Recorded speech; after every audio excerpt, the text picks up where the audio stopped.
Final hour overdrive continues. Bryan Hayes, Dog, Jeff O'Neill, Jamie Noodles McLennan, Jays Rangers tonight. Our boy Yusei Kikuchi on the mound. Kikuchi's got to have himself a night tonight. The bats have got to come alive.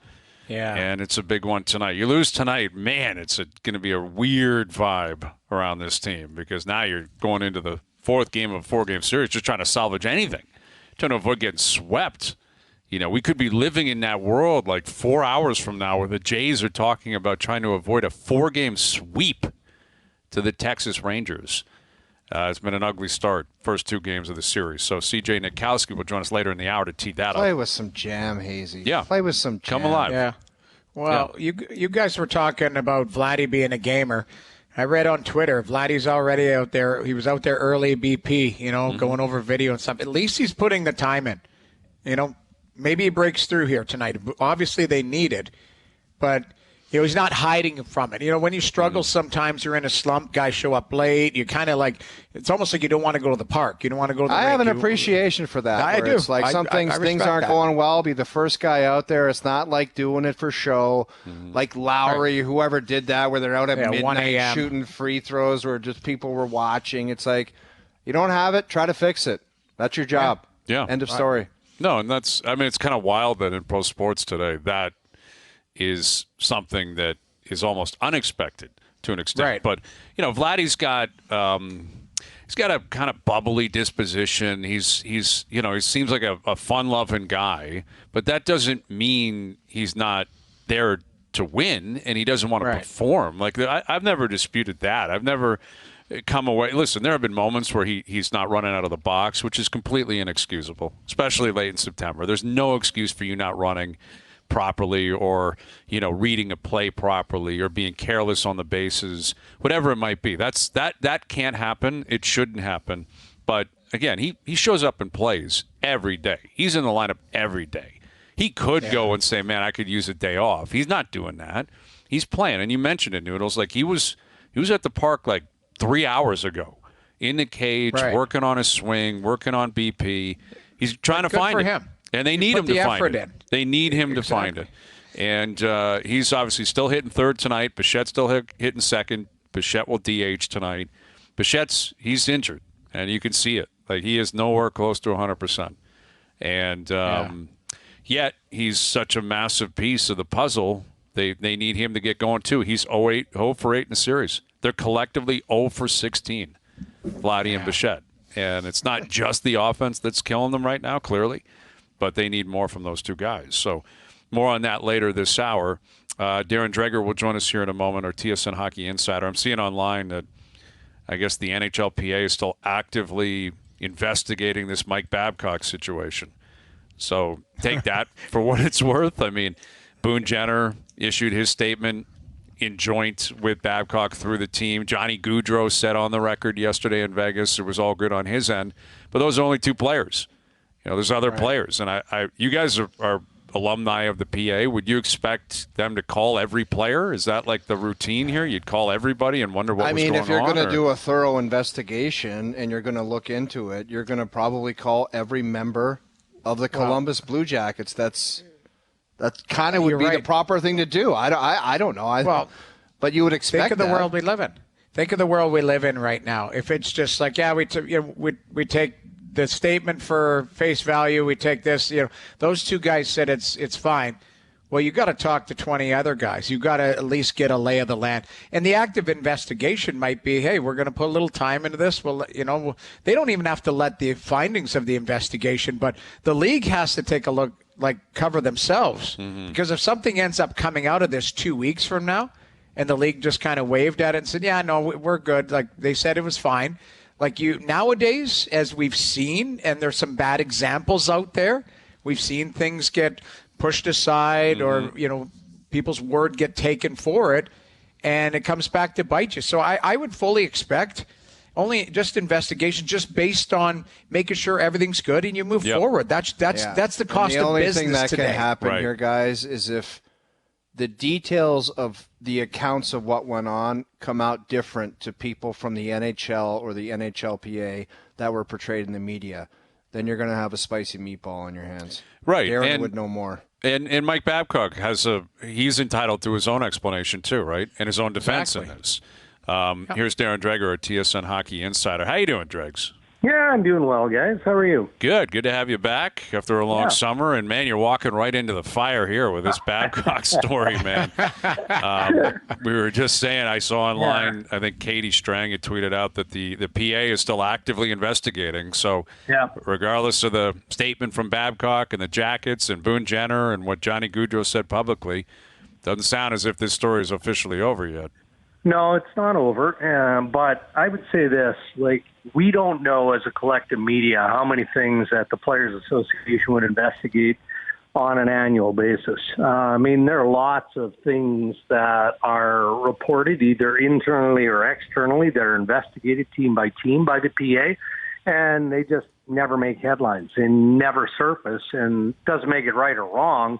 But Players Association does its due diligence, and they decide, okay, well, the player either wants to proceed with a legitimate grievance here or they don't. But those things take months to get to a point where you reach that conclusion. And I'm putting this in that category. And I would think that if any player with the Columbus Blue Jackets, from the youngest players to the veteran that Boone Jenner as captain of the Columbus Blue Jackets had issue with this, it would have been dealt with internally, and maybe the Players Association would have been brought in at that point, and then it goes through the process that I've just described. Because it was aired publicly, and the Columbus Blue Jackets were relatively swift in trying to explain and discard it, I think the NHLPA is behooved to make sure that there isn't more to it than what the Columbus Blue Jackets, including Boone Jenner, including Johnny Gaudreau, and including Mike Babcock, have come back saying. Because, guys, what we know is, right or wrong, there's history to this exercise, right? Do we know exactly what Mike Babcock is looking for when he has those one-on-one meetings with players? I know he had them with the coach and management group of the Columbus Blue Jackets, and openly disclosed, his own pictures of, wow, here's where I live, here's what my family is, here's what I like to do, all of those things. But how deep does it go beyond that? And if there's a line crossed, then if you're the Players Association, darn right, you need to find that out. You need to find that out, because what has been reported thus far, maybe there's more to it, or maybe there's not more to it, and it's just salacious headlines, one way or another. That's the job of the PA, in my opinion. Yeah. Regardless, Dregs, I just find the whole exercise, I've been around hockey my whole life. I've been around high rollers, really rich people, really cool people. It's just an exercise I've never really heard of before. I find it bizarre, to be quite honest with you. Just the idea of saying, let's just see what's in there. It's just, I don't know. I find it to be bizarre. And I've talked to a bunch of people today. They said they've never heard of it and would never even think of doing anything like it. Yeah, I hear you. And look, you're a strong character, and I guess that's what we're trying to apply here. What's the intent of doing it in the first place? Hey, full disclosure.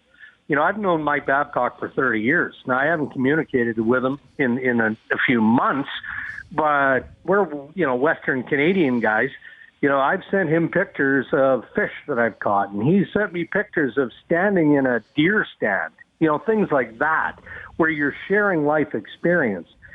If that's what it's about, then I guess it's up to the public to decide if that's okay or not. If it's more devious than that, then shame on Mike Babcock. But we don't have the proof of that yet. Yeah, I just think, I think it could be, and we were talking about it yesterday, the intentions could have been very innocent, just like that. Hey, you know what? Yeah. But it's coming off poorly. And like you said, Dregs, the public opinion. Well, this is the court of public opinion now. He's earned a reputation, so people are lining up to kick him in the junk. So it kind of goes hand in hand with it. So that's the thing, that he's a polarizing guy, Dregs. 100% Noodles, but hold on a second here. Think of Daryl Sutter. Think of all the winning experience coaches. I saw Ryan Reeves on which podcast was it recently, talked about the experience he had with Ken Hitchcock on the bench where he grabbed him by the tie. It's funny. Now it's kind of funny for those of us who are willing to have a sense of humor when it comes to those things. Any coach that's been around the National Hockey League for as long as Babcock, Tortorella, Darryl Sutter, Hitch is now retired, but guys like that, you don't think they have these stories in abundance? I'm not saying they're right. You guys have all been through it. You've experienced it. And I'm guessing that, unless more comes out than what we already know, you probably had some experiences that might equal this or be worse. I mean, that's just the way some of these old school coaches approach things. It's just when it comes to Babcock, he was out, and then he was invited back in by the Columbus Blue Jackets, and people are going, well, you had to know the tiger you had by the tail here. Like, what are you doing? And I just need more proof. That's my opinion. With Darren Dreger, our TSN Hockey Insider, the rookies have shown up for camp. Matthew Nyes, he's a part of the rookie camp. It sounds like a lot of veterans are in town or have been in town for quite some time. What are you hearing on the Leafs side of things, Dregs, in terms of news and notes and what we can be bracing for the next week and a half? Yeah, I mean, it's relatively quiet. I keep reading and I keep listening and I keep seeing things that, Toronto is this and Toronto is that, but they all start on, the same footing, right? I mean, see where you're at the end of the regular season. That's the old cliche, and then march your way into the playoffs. I don't know that we can't know what the Toronto Maple Leafs are. When I look at that blue line, I'm intrigued by Matthew Nyes. I don't know, fellas, if you're charting him on your depth chart, and good thing that Steve Dryden isn't necessarily hands-on with us anymore when it comes to developing depth charts, because we have arguments and discussions over where Matthew Nyes should fit on that wing. I think you have to give him the benefit of the doubt. And from what I see without watching him play a game, he looks like he's going to be a real solid player. And I think that, if you're Tyler Bertuzzi, if you're one of these players that was brought in, Domi, go down the list of all the players that Brad Treliving brought in, and you got that kid either looking over your shoulder or you're trying to push him out of a spot, I wish you luck. I think he's legit. And then the feedback I'm getting is that he's legit, but until he proves that, you still have to be a little bit skeptical. Other than that, there's a lot of buzz around that blue line, right? Did Tree do enough to augment or build it into a better blue line of defensive core than what he already had? And again, we can't know. What I know is that, they put it as a question mark. And I would say that if there's a spot on the Toronto Maple Leafs that Brad Treliving is going to want to improve between now and the trade deadline, it would be on defense. But that can change too. John Klingberg has an excellent start and plays the hockey that he once played, and some are hesitant to think that's even possible. Then maybe that takes some of the heat off. But I would say defense would be an area that Tree is probably going to want to improve on in the months ahead. Dregs, we had a long conversation yesterday about some of the potential players that would either be on the move that need contracts for next year. Well, obviously, William Nylander's name came up, but we were also looking in Winnipeg. You're looking in Calgary, and all of these players have come back. Yeah. And have contracts for this season, but they're pending unrestricted free agents, based on their situations. You look at Calgary, there's 3 guys there. There's 2 in Winnipeg and 1 in Toronto. What do you expect out of a lot of it? It's just basically how the organization feels at that time at the trade deadline. And was there no marketplace for these guys in the summer to move them? A limited marketplace, to be fair, Noodles. And because otherwise, look, we'll come back to Willie Nylander, of course, but when I think of the 2 Winnipeg guys, and we're talking about Scheifele and Hellebuyck, as soon as it was leaked to Pierre LeBrun that Hellebuyck was looking for Vasilevsky-type money, I mean, there was certainly interest. We knew that the New Jersey Devils were keen on Connor Hellebuyck because they're like, we can't do that. This contract, that contract, we have so much to invest in. How can we do that? And so the sticker shock automatically took over there. I would think it would be the same with Mark Scheifele. because of the contract that's looming with him. So I think that there was a bit of a reality check for those two young guys. And maybe that applies to, well, we'll see if it applies to William Nylander and it applies to the guys in Calgary. I have no problem with players investing in themselves and going into the final year of their deals. It's always been a bit of an issue with clubs because they don't want good pieces like this just walk out of the organization for nothing. Well, we're a long way from having to make that call, right? Like, I'm hearing in Winnipeg that Scheifele and Hellebuyck, there's talks going on between both sides about maybe staying. And how could you, depending on how things go in Winnipeg, I could believe that.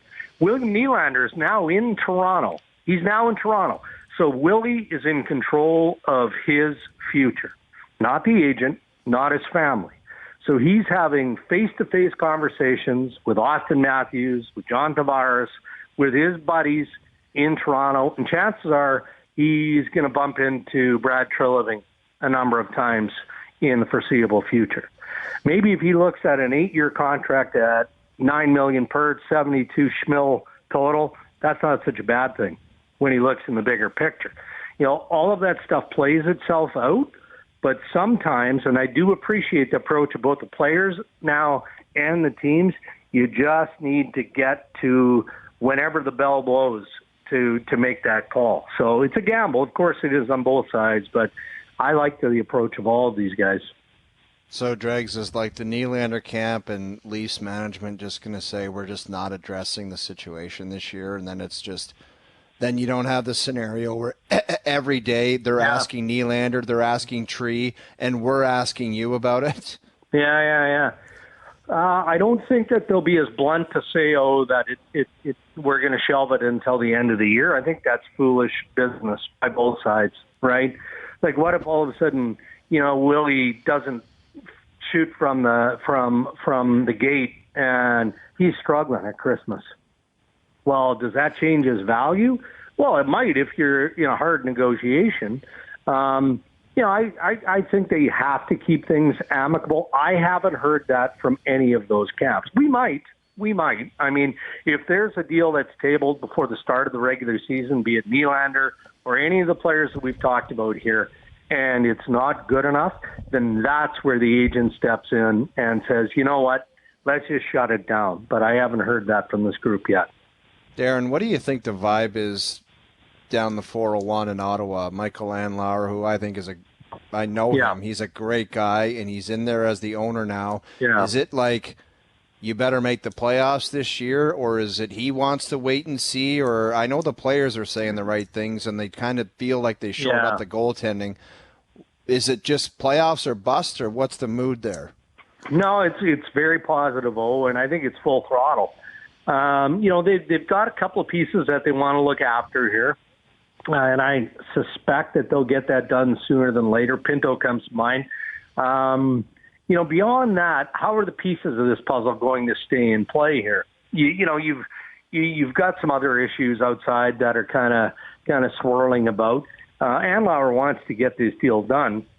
And when I talk about the outside issues, I mean, it's the ongoing speculation of, okay, well, Steve Staios has been speculated to be going to Ottawa for months. Probably as soon as we could legitimately connect Michael Andlauer to the Ottawa Senators, Steve Staios was joined at the hip there. Is that a move? Is Andlauer going to do anything to that front office as soon as the ink dries on the signature to get this deal done? That's what we don't know.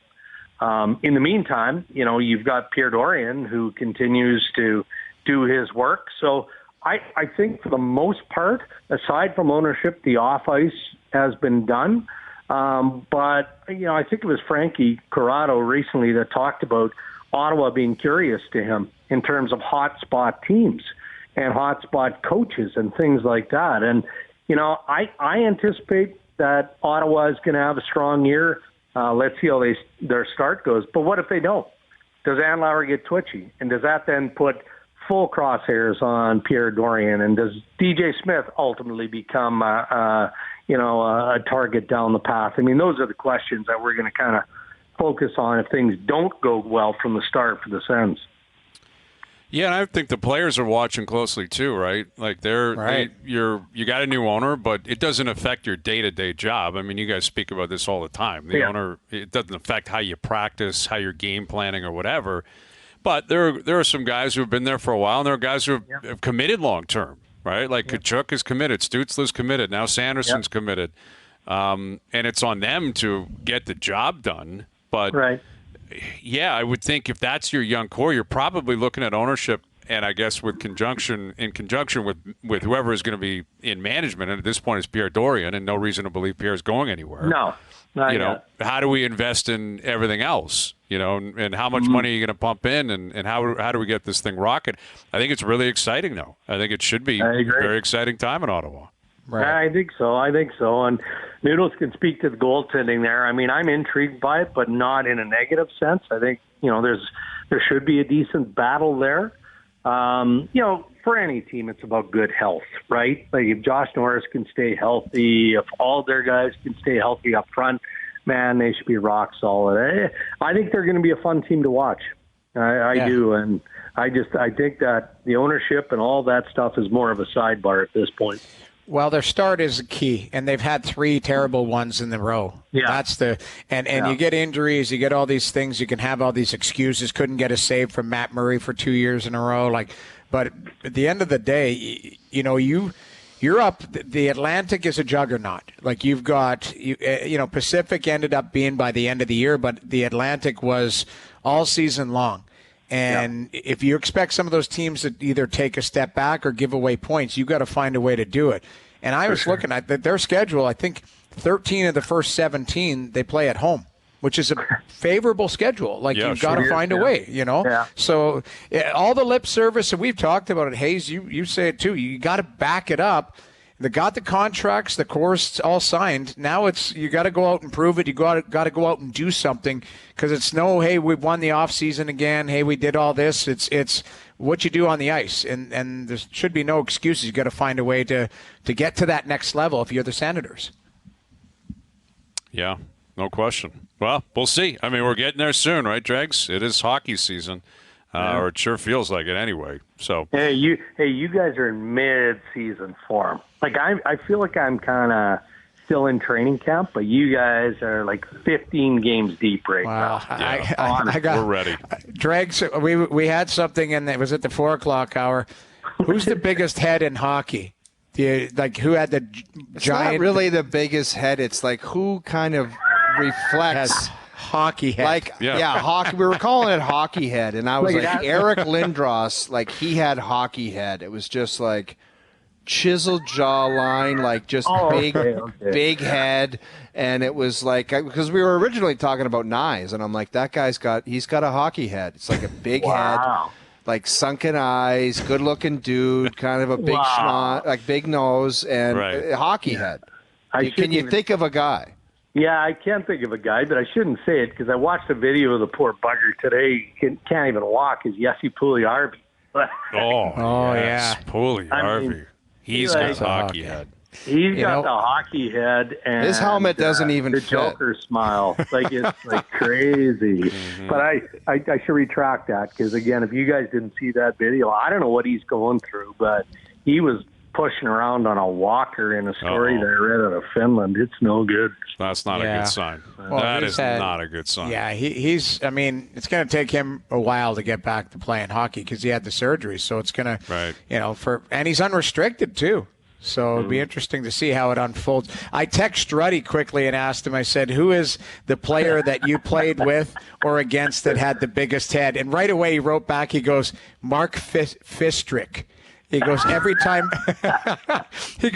time I see him, it feels like the first time I've ever seen him, the size of his head. I was like, finds a new angle. So every I'm time he Googling Mark Fistrick right now. I remember the guy, big we head. We can find a pic of him. We'll find it. Joe from the Bridge will be on it. All right, Dregs. Thanks, buddy. All right, good to be back, fellas. Darren Dreger, a TSN Hockey Insider. You know who a couple of people sent in, and this is 100% the truth. One of our all-time favorites, Pat Quinn. Pat Quinn. He did have a bucket on him. One of the all-time greats. Now should be, if you Google like hockey head, he had a hockey head. Yes. Just a big block and just good-looking Irishman. Such a beauty. Such a beauty. Yeah, Pat Quinn, he would be in the Hall of Fame for sure when it comes to what we're describing here. All right, CJ Nitkowski coming up. He covers the Rangers, former MLBer himself, get his take on Scherzer being done for the year, what it means for Texas. What does he make of what's up with the Jays going into Game 3 of their 4-game series tonight? And our best bets brought to you by FanDuel, still to come later in the hour. OverDrive continues, TSN 1050, and on the TSN app. All right, Jays-Rangers tonight. The Jays are chasing this series, man. They dropped the first 2 games. It's been ugly.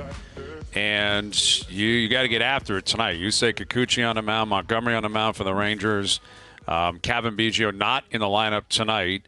And I get it, lefty on lefty, but he's been playing so well. I mean, he's been arguably their most consistent bat, not named Davis Schneider recently. And you got a scenario here where you got to get a win. You got to find a way to split this series. And the Rangers are in the driver's seat. That is certainly the case going into the game tonight. And to chat about it, we're joined now by former MLB pitcher. You see him on MLB Network, hear him on MLB Network Radio. He's a Rangers analyst as well. Here is CJ Nitkowski back on OverDrive. How you doing, CJ? I'm doing fantastic. How you guys doing? We're doing very well. Obviously, up here in Toronto, the Jays are reeling a bit. The Rangers, I'm sure a little bit bittersweet, right? You win the first 2 games of the series, but then news comes down today. Scherzer's done for the year. How much of an impact might that have on the Rangers' pursuit of a playoff spot?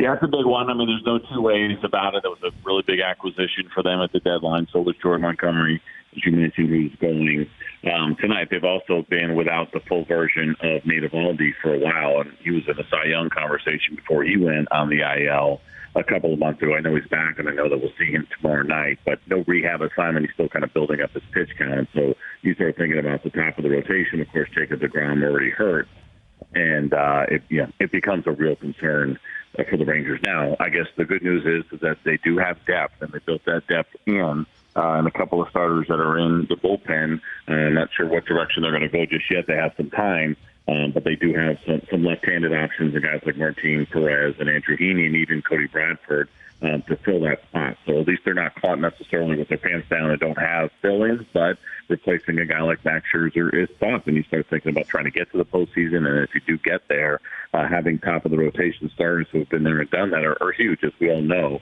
and so this is a big loss. CJ, the Jays' big dogs offensively are not getting it done right now.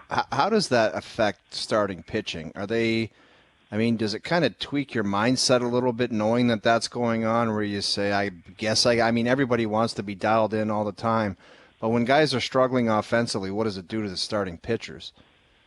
Yeah, it all depends, right? I think it depends on how your team is built, and you're right. If you're not too careful as a starting pitcher, you could start worrying about run support and feeling like you have to be perfect, and then that's no way to pitch, right? I mean, that could be a real problem. We haven't seen the Jays in double digits in over 10 games, and so you understand that. But I think the flip side of it is that you look at the team and the names, and we use that phrase back at the baseball card, some of the track records, and to me it always feels like it's just a matter of time. So it's always so interesting, like when we have these kind of conversations, right? Like you guys coming from the Blue Jays perspective, I'm coming from the Rangers perspective, and we all have the things that we worry about our team. And I'll look at your team from the outside and say, it's a good lineup. I wouldn't be too concerned about the lineup. I know Vladdy's not quite getting it down at the level that we all expect, but my radio partner and I got a pretty lengthy conversation about that the other day, and ultimately drawing the conclusion that, it's the 2022 version of Vladdy who he probably, I know he isn't quite there this year, but that's probably more who he is compared to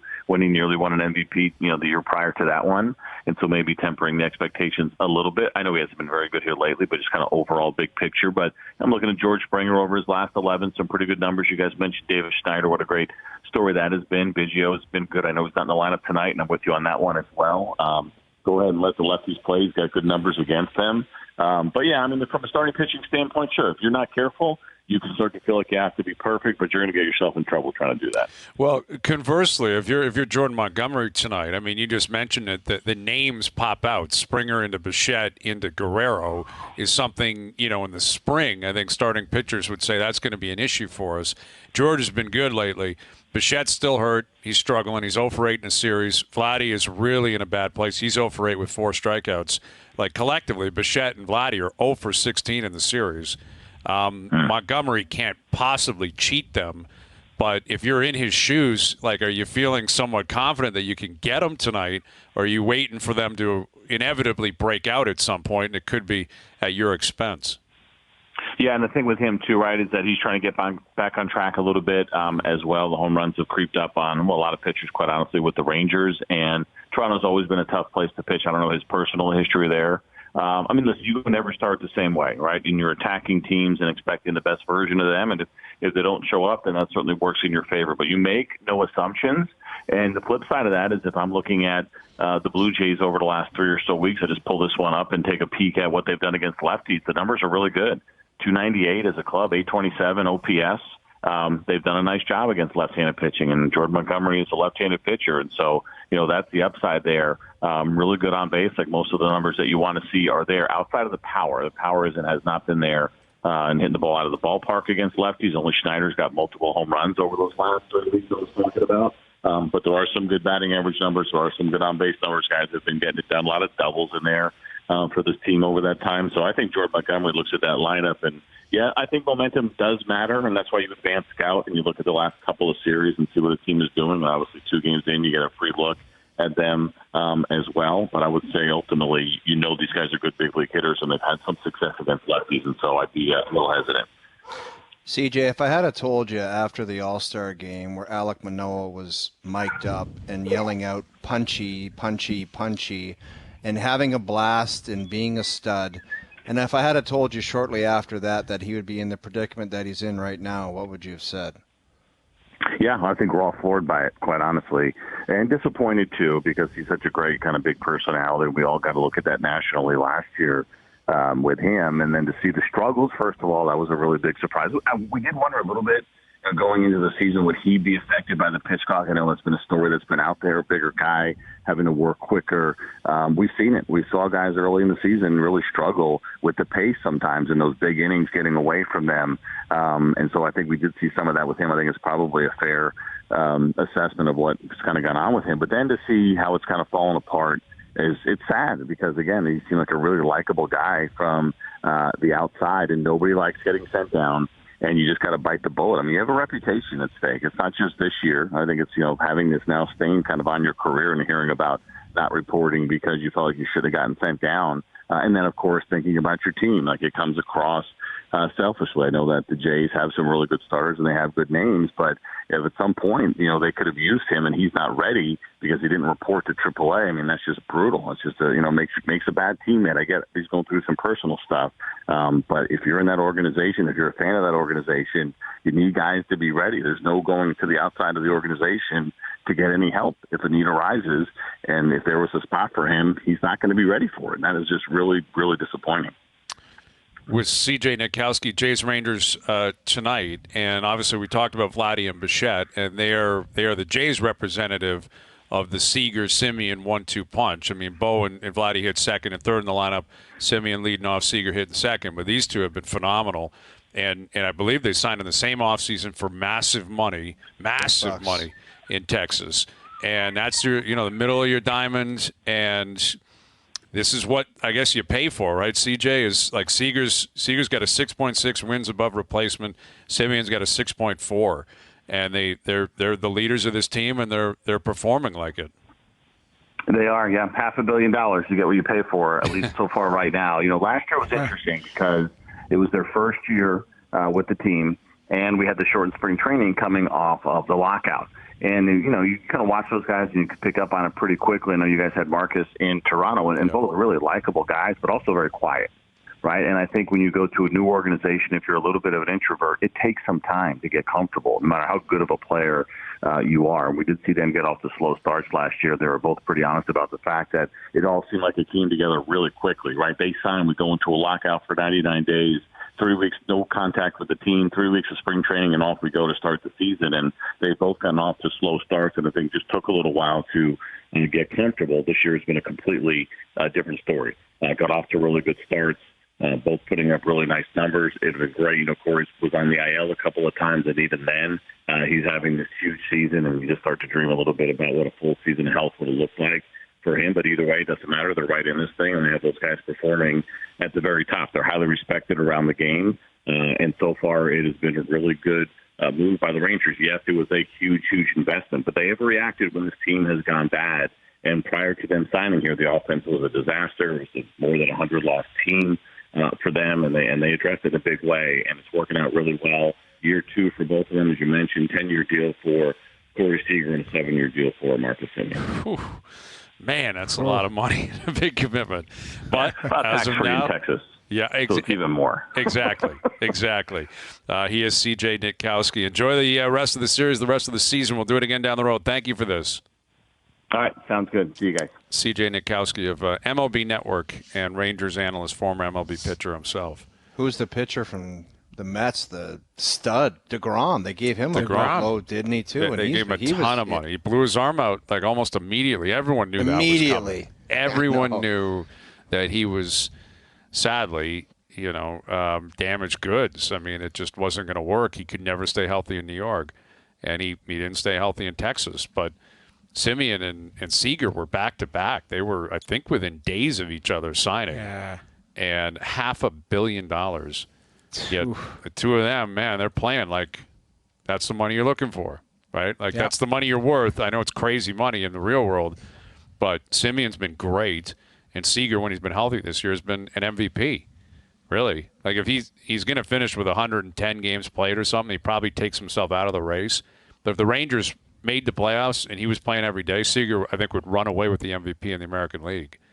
But we'll see. Jays Rangers tonight. I'll come back with our best bets brought to you by FanDuel. Tee up the game again. Look ahead to the Thursday nighter tonight or tomorrow. Philly versus the Vikings. I believe Hayes and Company will be on the clock. Yes. Hayes and Company. I've had people reaching out. I've had a lot of people reaching out saying that they're willing to supply some help. Who you got?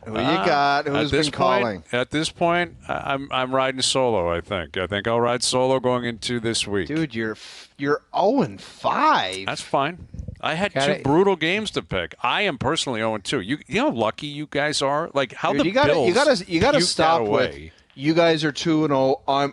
You're 0-5. 0-5. We're just going with one meshing record. Choices. I know. I couldn't pick, and that's but fine. Dude, 0-5. It doesn't matter. It's 0-5. We're going by one.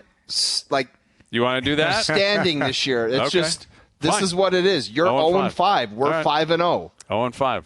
There's 2 Monday nighters this week, so we're gonna have a lot of games. It'll be 6-5 by Tuesday morning. 6-5. We'll have a Thursday nighter, a 3-pack on Sunday, and a 2-pack on Monday. That is 6 I'll bet games. you $15,000 that it's not 6-5 on Monday morning. I wouldn't be shocked with the way you two idiots operate. Like you guys are going to puke all over yourself at some point. That's gonna. Do you know how lucky you are? The Bills didn't cover on Monday night. Do you know how ridiculous that is? That the Jets covered the +2. It's insane that happened. That's not going to continue. You guys have wasted all your luck. You sound like the guy I was golfing with today. Me and my partner were hitting shots that were outrageously good, and he's like, it sounded a little fat, and it would be like 1 foot, and we were like, what the hell is this guy talking about? Sounded a bit fat. I'm not kidding you. My partner on 16, Danny, hit a drive that was 345 yards, and the guy was like, a little clacky there. And I looked at him, I was like, what is this guy talking about? Clacky. The guy had a comment for everything, or what? He was off his rocker today. It was outrageous behavior. Yeah, that's I can put myself in a bad position with a premature positive comment. I will be that guy. One that looks pretty good, and then it hooks out of bounds. Bending, and you're like, because the guy will hit it, and you'll be like, good ball, and then I'm like, that thing is OB, because it's just got a tail on it, and see you later. That you feel guilty about, but at least you're being positive, right? Well, when you play with like real high handicaps, like real choppers, like you could hit like just the scud ball, and they're like, "Great drive," and it's like, no, it's nonsense. Not happy with that at all. Or you could play with Trump and take 7-foot gimmies once you're on the green. It wasn't that long ago. He won the club championship. He released a statement that not that long ago. Makes me want. You're supposed to putt everything out on the club C's, like everything out. And the 7-foot gimme. This video, we have the video of him walking on the green, and he just decides, "I'm good. I'll go ahead and take that one." I don't know if we could play it, Joe, from the bridge, but I love it. That would be awesome, though. Yeah, we'll come back and get to it. All right, don't worry about it. We'll come back. We'll play it. You can give a full review on whether or not you think this is inside the friend zone. We'll get to our best bets brought to you by FanDuel. Overdrive continues. TSN 1050 and on TSN 2. All right, today's best bets are powered by FanDuel. Make your picks and assemble a same-game parlay in seconds on the FanDuel Sportsbook app. Dodgers-Padres under tonight. 2 studs on the mound. Blake Snell for the Padres. I like the under. I think it'll be a battle tonight. Astros money line. They've been getting pumped by Oakland. Pumped. Like, it's so weird what's going on in this race. It's like no team really wants it. Houston, Seattle. Seattle's losing ball games. They won last night. Getting Oakland right now is a gift from the wild. gods. It's wild. And I'm on Houston. Money line tonight. Has to be. And Marcus Semien, 2+ total bases tonight. So, under the Dodger-Padres, Astros outright money line. Semien, 2+ total bases tonight. That parlay paying plus 404 on FanDuel. Today's best bets are powered by FanDuel. The first inning means as much as the ninth when you bet baseball on the FanDuel Sportsbook app. Please play responsibly. Must be 18+ and physically located in Ontario. You just want to see, I know it's tough if you're listening on radio or podcast or streaming, but why don't we roll Trump here? Donald Trump was playing golf. I don't know where he was. He's walking up. He's hitting approach here. He's got his putter in hand. And he just decides, I'll take that one. That's going in. I think that's a 6 to 7. I think it's deceptive because the camera's so far away. I think it's further than it even looks. I think that's a 6 or 7 footer. Like, that's being putted every time. I've heard all about it. I used to play at Trump National in West Palm Beach, and the stories are absolutely legendary. Like, and what are you going to do? It's like the guy's... Nothing. At the time was running for president, like he owns the course, and he just wheels up there. Good. Yeah. Then you go into the men's locker room, men's club champion, Donald Trump. It's insane. It's like, how could that guy get away with that nonsense in a club championship, regardless of who you are? Well, like, doesn't your playing competitor just say no thanks? Like, no, I think he plays on his own, and if there's staff around, what the hell are they going to say? Nothing. Yeah. Nothing. Look the other way and say, good putt. Yeah, good par. I'll put you down for a par. Like, it must be crazy. Like, he walks up, probably hands his card into the head pro or whatever, and they must know. They're like, this guy just claims he shot a 71 at the club C's. You know, like the course, club championships, it's so dialed in. Greens are dialed in. They've grown the rough out, tough pins. Like, there's just no way. There's no way.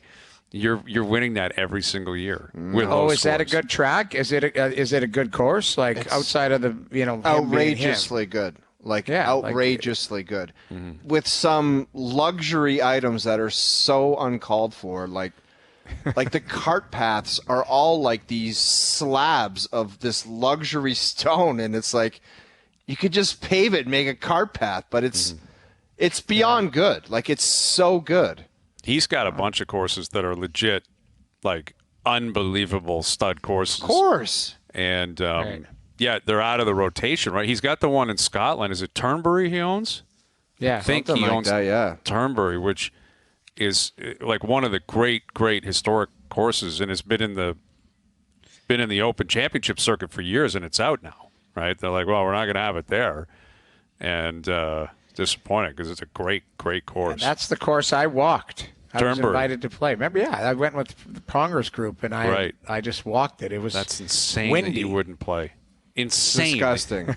Invited. What the hell am I going to do? No, I actually, to me, I think that's me being a good like person and good soldier. I get it, because you would be slapping it around out there and you'd be shooting 300. It's not cool for anybody to. Why, these guys, it's their first opportunity to golf a legendary course. You don't want me hacking it around in the background. I did exactly what I was supposed to do on that trip. I drank a lot. I enjoyed myself. I broke up a bar fight. It was awesome. Nice. There was a bar fight that broke up. I jumped in just to make sure it was good. So it was a great trip. Any hockey heads over there when you were breaking up those fights in Scotland?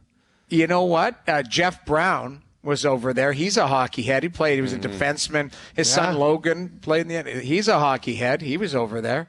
He's just sent a big squash picture of Claude Prevost, the old Montreal Canadian. Oh, man. How big would that squash be? That head, and this was before they wore helmets anyway, is like the wooden stick, the big gloves. Man, guy won 9 cups. That's a hockey head. What about old Stevie Shutt with that chofa that just went up straight like a tower?